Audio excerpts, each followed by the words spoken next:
Plastering అయిన గోడలకి watering పురుగుల మందు కొట్టే స్ప్రే సహాయంతో కొట్టవచ్చా అంటే నీళ్లు కొద్దిగా పడతాయి, బాగా గట్టి పడుతుందని చెప్పారు. కొట్టొచ్చన్నా, స్ప్రే చేయొచ్చు, ప్రాబ్లం ఏం లేదు.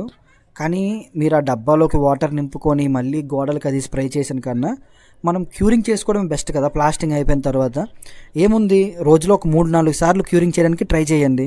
మనం ఒకేసారి వంపేసకుండా మీరు ఇప్పుడు ఏదైతే స్ప్రే చేస్తున్నారో పైప్తో కూడా అదే విధంగా స్ప్రే చేయొచ్చు, హ్యాపీగా మంచిగా క్యూరింగ్ చేయొచ్చు, బాగా పడుతుంది. అలా అయితే ఇన్ని వందల బిల్డింగ్లు, ఇన్ని వేల బిల్డింగ్లు కడుతున్నారు, ఇట్లన్నిటికి కూడా అలానే వాటరింగ్ చేస్తున్నాం కదన్న.